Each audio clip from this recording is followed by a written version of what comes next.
नमस्कार, मैं हूं अंजलि और आप देख रहे हैं यूपी न्यूज 24। सपा मुखिया अखिलेश यादव ने मुख्यमंत्री के प्रमुख सचिव पर लगाए मतगणना में गड़बड़ी की कोशिश के आरोप। कहा, जिलों में फोन करके मतगणना को धीरे करने के लिए कह रहे हैं।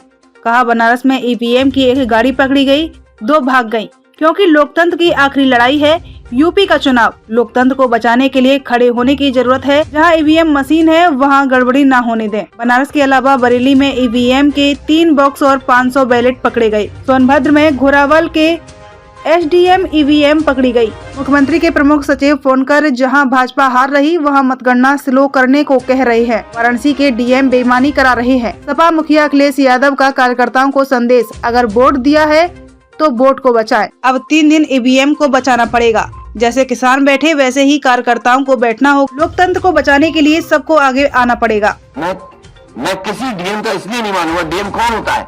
अगर प्रमुख सचिव मुख्यमंत्री फोन करेगा, डीएम क्या कर सकता है? डीएम की क्या हैसियत है?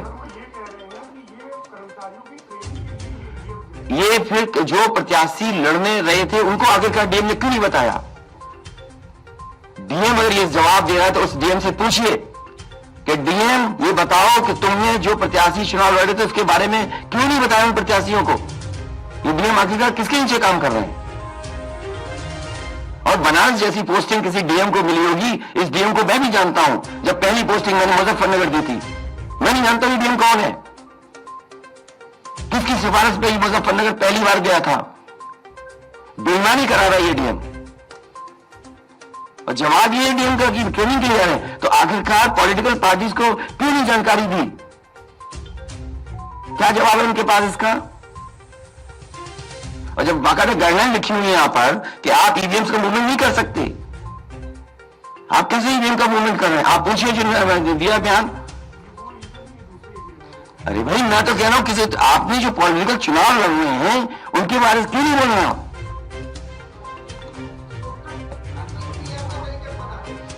देखिए, जैसा कि भी हमारे एक साथी ने कहा कि माननीय अखिलेश यादव जी के साथ जो लोग हैं, चाहे संजय चौहान जी हो, चाहे ओम प्रकाश राजभर हो, चाहे स्वामी प्रसाद मौर्य हो, हम उनको जीतने नहीं देंगे।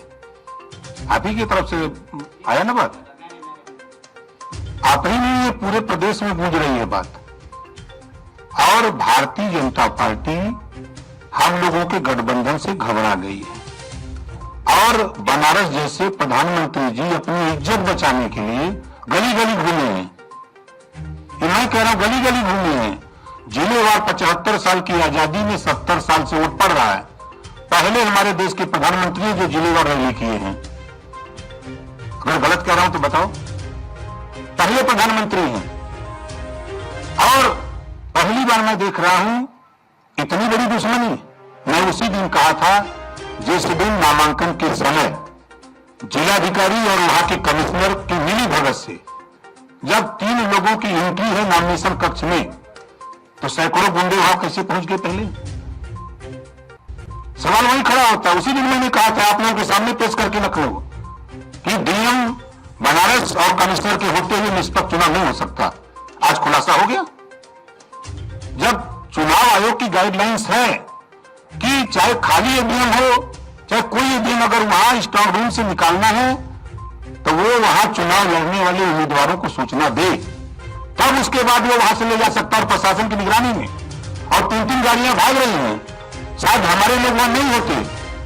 2 गाड़ी तो चली गई, एक गाड़ी जबरी जो खड़ा हो गया, किसी तरह जान बचा के तो रोका, तुरंत उसके चारों टायर का हवा निकलवा दिया हमने। निकालो नहीं तो ये भी धकेल के लेकर चले जाएंगे। और देखिए दिख रहा है ना, इतनी ईवीएम मशीनें कैसे वहां आई? सवाल तो इस बात का है। तो देखिए, वहां के जिलाधिकारी और कमिश्नर जो वहां है, इन पे हमारा खुद भरोसा नहीं है। और जाको राखी साइया मार सके न कोई, बाल न बाका कर सके बंदी जग सारा हो। 10 मार्च को 10 बजे देख लीजिएगा। पहले राउंड की जब बैलेट पेपर की गिनती होगी पहले चक्र की, तो समाजवादी पार्टी गठबंधन का रुझान जो आएगा वो 400 सीटों का आएगा।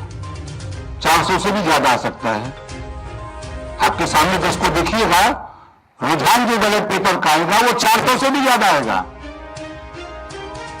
लेकिन भारतीय जनता पार्टी घबराहट है। वो लगे हैं कि ईवीएम से हेरफेर कर देंगे तो हम लोग भी वहां लगे हैं ईवीएम ठीक करने में। हम लोग भी घेर ही लिए हैं, नहीं तो लेके भागी गए थे। तो इनसे हम लोग डरने वाले नहीं हैं। हमारे गठबंधन के सभी नेता कार्यकर्ता, हमारे सभी साथी लगे हैं। पूरी किलेबंदी है।